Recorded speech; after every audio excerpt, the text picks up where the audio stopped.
Staying with the police, the South African Police Service is facing over 14 billion rand for wrongful arrests and detention. There are also over 700 million rand of civil claims related to police shootings. Joining us is Chad Thomas, who's a crime expert and director at IRS Investigations. Chad, a very good evening to you. Quite often when we speak about policing failures, being in a crime-ridden country, we talk about not being enough arrests.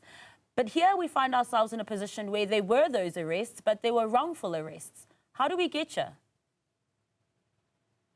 Hi, Massa, and good evening to the viewers.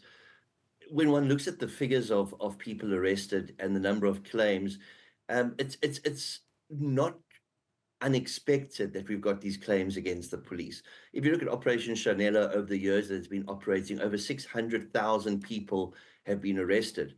When one looks conversely at the statistics of claims against the police, in the 2023-2024 period, it's 15,000 claims that have been made against the police in respect of arrests that were questionable. Also, when one looks at the amount of 14 billion rand, that's the amounts that are being claimed, not necessarily the amounts that are going to be paid out.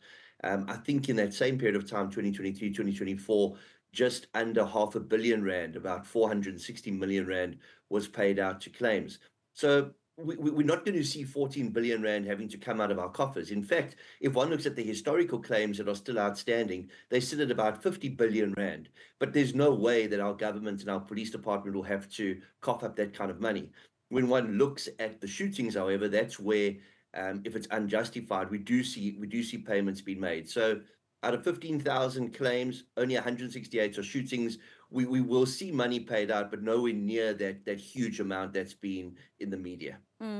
And, you know, sticking to that financial year and those figures as well of 2023, 2024, the 15,000 arrests, staying with the arrests, not necessarily the wrongful shootings, but considering 466 million, that's how much was paid out. Considering what a shortage of resources the SAPS has already as it stands, we're always being told that there's just not enough money. 466 million rand could have gone a long way. Well, it depends where that money comes from, and if the SAPS has some or other PI or FG insurance in place to help cover this, or whether it comes from Treasury. It would be a huge dent in the police budget if that money had to come out of what the police are getting in respect of the services they have to provide the public. The budget at the moment sits at about 120 billion rand, which is a huge amount. It's one of the biggest budgets per annum, and it's increased by just over 20 billion rand per annum. It was sitting at about 100 billion when Mkhunu was still active. Before his suspension, he had asked for about 180 billion rand increase. He got just over 20 billion rand increase. It's still short in terms of what's needed. But of course, R500 million in claims could be utilized elsewhere. I'm not 100% certain whether it comes directly out of the operational budget or where those funds are and what's allocated, if there is in fact budget made for these type of claims. But when one looks at the environment of policing, it stands to reason that it would be something they would budget for, because there are going to be shooting incidents where there's vicarious liability or public liability aspects, and there are going to be people that scream unfair arrest and detention, especially when we're seeing operations like Chanela taking place. And of those unfair arrests as well, Chad, is there any way where, of course, there are things like that will happen, as you're mentioning, but are there parts of it where it's actually a lack of proper skills within the police service, or it's one of those things where it's going to happen either way?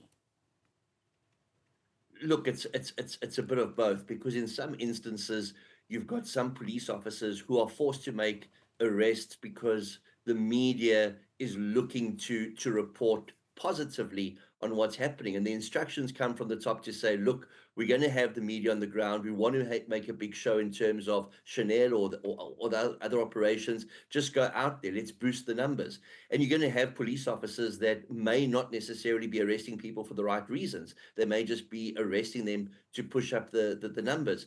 The arrests we're seeing, though, are arrests that aren't really the type of arrests we want to have happening. A lot of these arrests are happening in respect of crowd control. A lot of these arrests are taking place with respect to zama-zamas, which of course we do want to see happening, but not just the foot soldiers. We want to see the ringleaders held to account. We've also seen a lot of undocumented foreigners being arrested, and that pushes up the figures.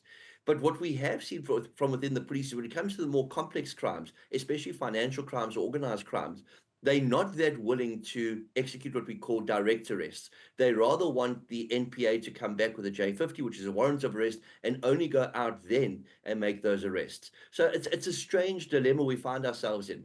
Those that we want to see getting arrested aren't really being arrested. Those that are now suing the state for wrongful arrest maybe shouldn't have been arrested in the first place. Finally, Chad, just looking at that strange dilemma that we find ourselves in, if we're looking at what's happening in the police leadership right now, we've got the police minister, Senzo Mchunu, who's on special leave.